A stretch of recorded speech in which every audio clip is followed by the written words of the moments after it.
What will the Capitals look like under Spencer Carbery's leadership? Your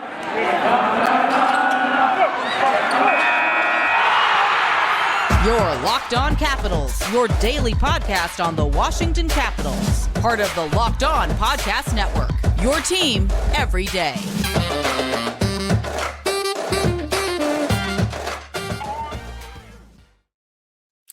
Well, hello and welcome into this edition of Locked On Capitals. I'm so glad you decided to join me today. As always, this podcast is free and available on all the major platforms. And I want to thank you for making this your first listen or view of the day. Yes, this podcast is also available in video form, so head on over to YouTube and check it out. My name is Dan Holney. You can find me on Twitter. It's at DanCaps218. You can find the show on Twitter. It's at Locked On Caps. This episode is brought to you by FanDuel Sportsbook, official sportsbook of Locked On. Make every moment more. Visit FanDuel.com/Locked On today to get started. So in this edition of Locked On Capitals, we talk about Spencer Carbery and what he brings to this team. Ultimately, what I'm looking forward to most is his development of the young players. Finally, a head coach that is not opposed to having young players playing on this team. We'll talk about his effect on the power play and Alex Ovechkin as he continues his chase of Wayne Gretzky. And then we'll talk first here about the assistant coaches for Spencer Carbery. And that's what we'll start off here today is his assistants. As we know, the Caps went out and signed Spencer Carbery, and this team just automatically got that much better. And how did they get that much better? They got that much better because for the first time in quite some time, they have a head coach that is not from the recycle bin. He didn't come from another team and they inserted him here, kind of like what you see all around the NHL. You know, what you saw with even Brad Treliving, who was the GM of the Flames, is now going to be the GM of the Toronto Maple Leafs. You saw Burnett, just all of that, just constant recycle bin. And then you wonder why certain teams don't get, a better result. That is why I think the Caps were trailblazers in that regard. I know they're not the first ones to hire a coach that doesn't have any NHL experience, but good on them for doing that. A guy that's only 41 years old, so he brings some youth to it, and his ability to work with the youth and develop, and we'll talk about later Connor McMichael and all that. But now the questions remain about ultimately who are his assistant coaches going to be, because that can have just as big of an impact to a certain extent as what the head coach can do. If you saw Blaine Forsythe and his inability to help the power play for the Capitals last season, you saw how, if the assistant coach isn't totally dialed in, that can really kind of stymie or stunt the growth of certain facets of the game. In Blaine Forsythe's case, it was the power play. And then you take a look at what Spencer Carbery did up in Toronto. It was the second ranked power play in all of the NHL. So to say that, that the assistant coach can have a big effect, it would be an understatement. Of course, it was a dream team up in Toronto, but who are going to be the assistant coaches for Spencer Carbery in Washington? Tarek El-Bashir wrote this today. Next up for the Caps will be fleshing out Carbery's staff. Scott Allen, PK, and Scott Murray goalies are staying, but Carbery, with input from management, still needs to hire assistants to handle the D and run the PP, though Carbery will obviously have a big say on the PP and the power play. So that is going to be interesting to see this next head coach. I'm sure he's going, or this next assistant coach, that ultimately Spencer Carbery is going to have a pretty big say in who that is going to be running the power play, is going to have to be willing to be open to suggestion, or maybe have a history. Maybe there is a personal relationship or a professional relationship with someone that Spencer Carbery knows that works well with the power play. In any event, it is going to look a lot different than it has before. And those are some good things. The goalie coach, Scott Murray, he is going to be staying. It's kind of a mixed review if he is, the right guy for the job. I still kind of always look back to Mitch Korn and what he did for this team, just kind of revolutionized and just changed everything with Holtby and Grubauer at the helm. But for right now, it's going to be Scott Allen and Scott Murray, and then they are going to need someone to run the D and the power play. One of the things that I had heard is that don't be surprised if Spencer Carbery reaches out to someone, or Brian McClellan, whatever the case may be, to a more experienced person. So that you have Spencer Carbery that's 41 years old.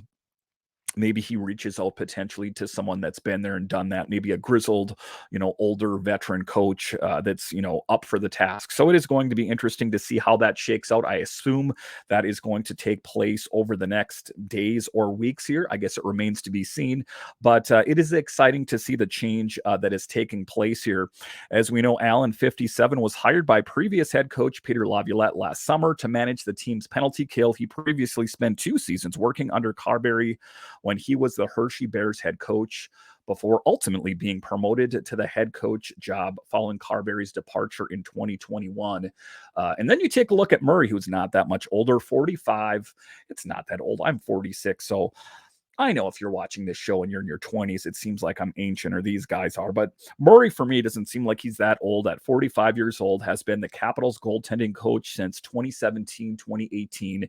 He previously spent 4 years in the same role in Hershey. And I guess Scott Murray has done a pretty good job.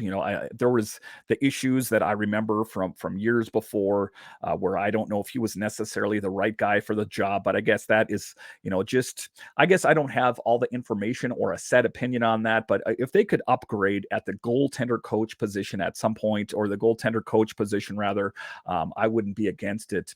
Carbery, who guided Toronto's power play into one of the league's best since 2021, will likely have a big say in the Capitals power play, according to Tarek El-Bashir, but the team will still need to hire assistants to work on both the power play and the defense, writes Washington Hockey Now. So it is going to be interesting. I think that Spencer Carbery was just one of the pieces that is going to look a lot different as far as the coaching and that kind of thing is. Of course, we know we have a different head coach, but 2 different assistants come in can really change the look of this team. And I, for one, am excited about the possibility of what this team will look like, and the head coaches and the assistants and how that all takes shape next season.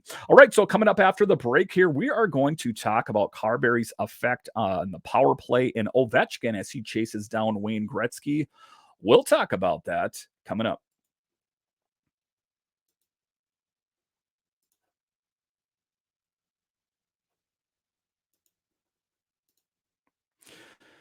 Make a fast break to FanDuel during the NBA playoffs, because right now new customers can get a no-sweat first bet up to $2,500. That's $2,500 back in bonus bets if your first bet doesn't win.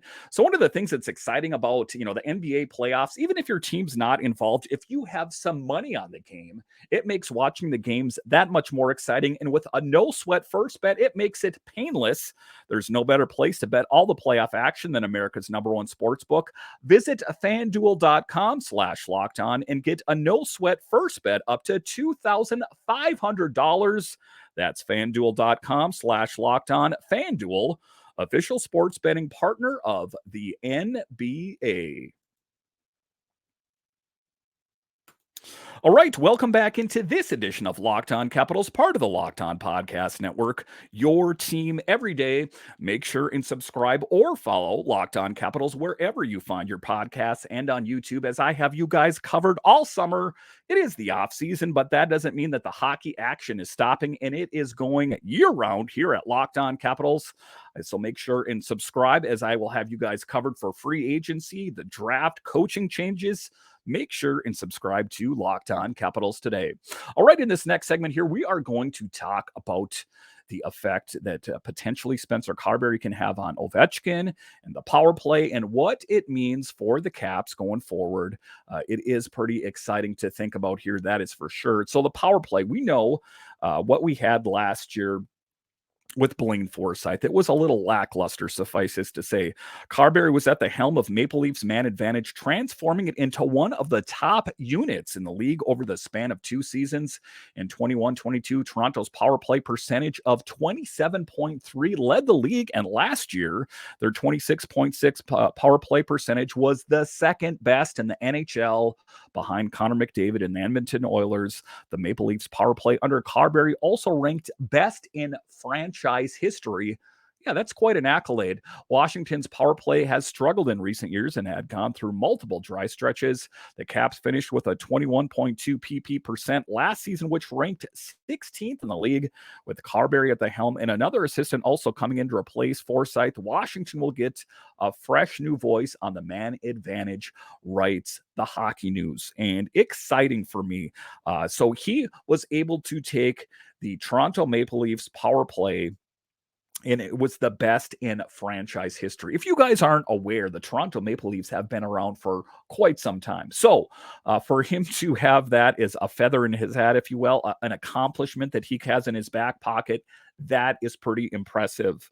So if he can, steer the power play in the right direction, I know that someone else is going to be pushing the buttons and pulling the strings on it, but you got to know that Spencer Carbery is going to be looking over it and going, what's your plan here? And if it's not working, you better believe he's going to have something to say about it. He's going to insert his opinion. Sometimes in some sports, you hear the head coach say, well, that is their department and I'm just going to let them deal with it. And I'm going to keep my mouth shut. That is, being a manager or a coach at the status quo. That is not overexerting yourself. And I would not be surprised a team like that if they do not struggle. So Spencer Carbery, I know if there is anything that he wants to tweak, he's not just going to leave it up to the assistant coach that's running the power play. If he sees changes that are going to be needed to be made, you better believe that he is going to have some input about how it needs to be executed. And the other big thing, and the pivotal role, as we know that Spencer Carbery signed a 4-year deal, Alex Ovechkin is under a 3-year contract, which will expire a year before. So there is a lot at stake. As we know, he is chasing down Wayne Gretzky. We know that this team wants to win another cup under the Ovi era. So there is a lot of pressure on Spencer Carbery's shoulders, to help Ovi achieve his goal of passing Wayne Gretzky, of winning another cup, at least one more cup under the Ovi era. The Caps are on Alex Ovechkin's watch, with the captain now sitting 73 goals away from breaking Wayne Gretzky's all-time record. He has 3 more years to go on his contract, and I don't see him hanging him up until he passes number 99. What's the biggest thing that's going to hold him back? I know he's the Russian machine that never breaks, but he has broke somewhat here as of late. As we know, he's getting older, and you are more prone to injury the older you get. One of the things that could derail his hopes of passing Wayne Gretzky, I hate to say it, I'm knocking on wood, I'm trying to think of any positive thing around me, throwing salt over my shoulder, is that he can stay healthy. Because if he spends a significant amount of time on the injury list, that could definitely derail his hopes of passing Wayne Gretzky. Carbery signed for 4 years, and he worked wonders with the likes of Austin Matthews, Mitch Marner, and William Nylander while overseeing the forwards. Though the power play and work on the offense, he can help Ovechkin remain in good position to pass Gretzky and continue to produce the way he has throughout the course of his career. The one thing that I have that I'm positive, I'm hopeful for, is that I know Alex Ovechkin is fastidious about working out, about training, sometimes extreme training where he's got those weights tied around his waist and he's running up a hill, all those kind of things. So I know that Alex Ovechkin is going to do his level best to stay in peak condition. However, you can't always plan for the injuries. There are some players that target Alex Ovechkin because they know who he is. They know that he is a threat when he is on the ice. So oftentimes I think that is why he is under attack. Meanwhile, Washington also needs help with the secondary scoring and consistency on offense. The Caps' 3.09 goals per game was the 12th worst in the NHL, and several forwards also dealt with inconsistency, including Kuznetsov and Anthony Mantha, and that is what I am most excited about. If for some reason Kuznetsov and Mantha do not get dealt, I'm going to say mostly Kuznetsov here. It'll be interesting to see if he can refocus Evgeny Kuznetsov, if he can tweak Anthony Mantha's game to get them to the player that they really were, because he can take all of that praise if he's able to do that. We saw what Peter Laviolette was able to do with Kuznetsov and Anthony Mantha, and I know it's not all on his shoulders, but if you can get Spencer Carbery in and get those two guys back into where they need to be, that is going to be just, one of the greatest accomplishments I think that Carbery can do other than getting Ovi, passing Gretzky or winning another cup. I'm going to rank that right up there as one of the greatest things that he could accomplish on the Caps here. With Carbery at the helm, Washington can get more out of all four lines and be a force at even strength, while he could also help some of the team's struggling pieces, as I alluded to there. So it is interesting. What is the future with Kuznetsov? What is the future with Backstrom? He had the hip resurfacing procedure, and the outlook for it is not the greatest. Can he come back? Is Backstrom going to put the work in the summer? Is he going to come into camp ready to go? And can Spencer Carbery, get him where he needs to be? If he needs the focus taken off him a little bit because he's not quite where he needs to be, that is going to be an accomplishment as well. It's an episode or a topic for another episode. If the Caps want to pay Nick Backstrom all that money for being like a third line center, but again, that's a topic for another conversation.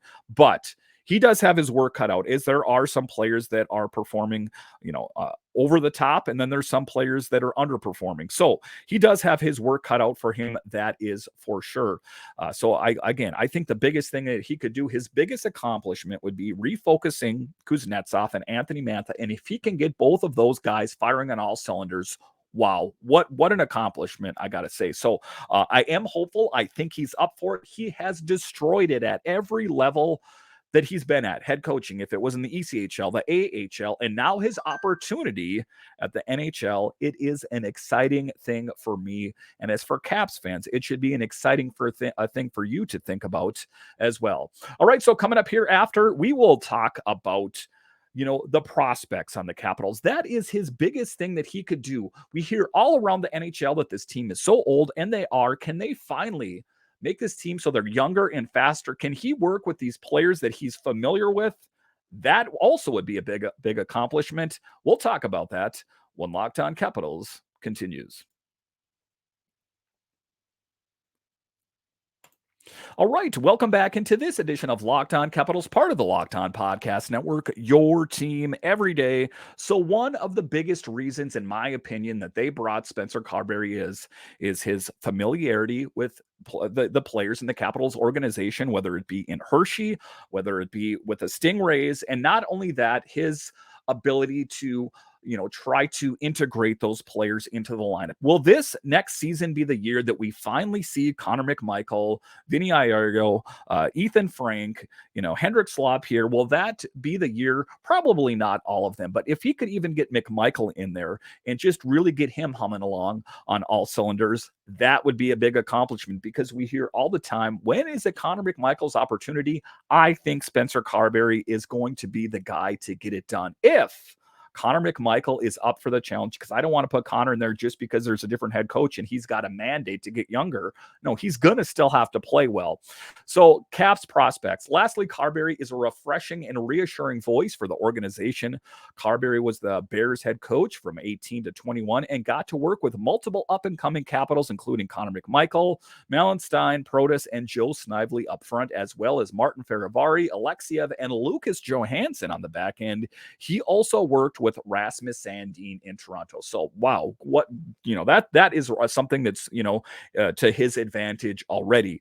Is it going to finally be the season for Lucas Johansson? Another guy that we hear, he's on the brink, he's on the verge of breaking the big team. Is that going to be the case next season? I'm excited to see what the future is for Lucas Johansson. GM Brian McClellan wants to inject youth and speed into the roster this offseason, while also revamping the top six. Surely adding some prospects to the mix can help there, and Carbery can help with McMichael as well as possibly Joe Snively. I'm not worried about Joe Snively. He always makes the most of his opportunities. Ethan Frank and Hendrik Slop here, and more with taking the next step in being NHL ready, writes the Hockey News. So it is, he does have a full plate. He does have a lot of things to consider and to deal with here. Is he going to be able to get, these young players tuned in? Again, I don't want to insert Connor McMichael or Vinny Iorio or Ethan Frank or any of these guys just because there is this mandate to get younger. They're still going to have to play good enough to play on the big team. That is one of the things that Peter Laviolette said, is he goes, I wasn't reluctant to play the younger players. Maybe you didn't see what I did in Nashville. He played a lot of younger players. I just necessarily wasn't crazy about the younger players in the Capitals organization. I'm paraphrasing, but that's what he said in an interview. So, touche, good point. He's going to have his work cut out for him. Connor McMichael has done a really solid job with Hershey this last season, not only the regular season, but the Calder Cup push. It seems like he's got a maturity and he's set on, his goal on making the big team next year. I do think it is possible. I think that Spencer Carbery is going to be the guy to get it done. But that is one of the things that we hear all the time. And if you watch the NHL network or, TSN or wherever you're watching or listening to the show, you always hear about this team, the Caps, that is, and how old they are and that they can't compete anymore. And as it turns out last year, they were all right. All those talking heads, all those beat writers said that the Caps were not a playoff team. And on this podcast, I said that is not true. They made these big moves in the offseason.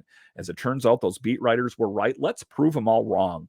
It starts by making big moves. And the biggest move they made was employing Spencer Carbery. Now just getting, plugging in two really great assistants and, reworking the top six, like Brian McClellan said, maybe, aiming for the fences and just knocking it out of the park as long as they're not losing any pivotal pieces.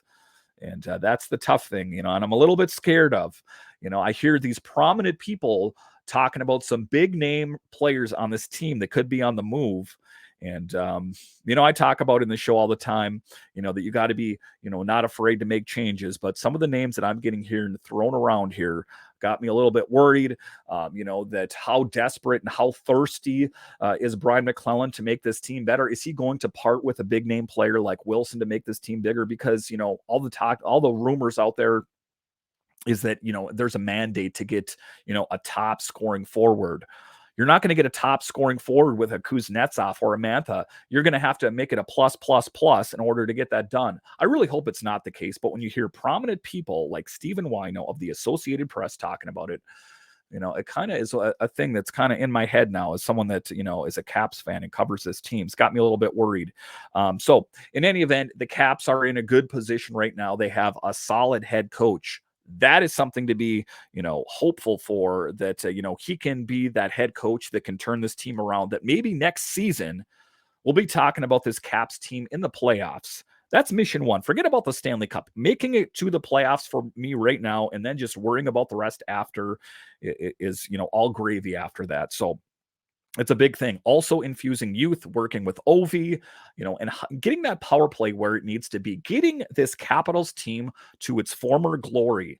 We're not too many years removed from them winning a Stanley Cup. I do think they have it within them, adding a couple pieces. They're going in the right direction with the next head coach. I am most hopeful. All right, I want to thank you for joining me on this edition of Locked On Capitals. When you're done with this podcast, make sure and head on over to Locked On Nationals, Commanders, or Wizards, as we have you covered throughout all the major sports. And if you are following the Stanley Cup, make sure and subscribe and follow to Locked On NHL, as they have you covered 5 days a week.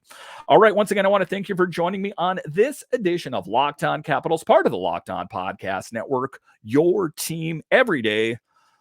My name is Dan Holme, and I'll talk to you again next time.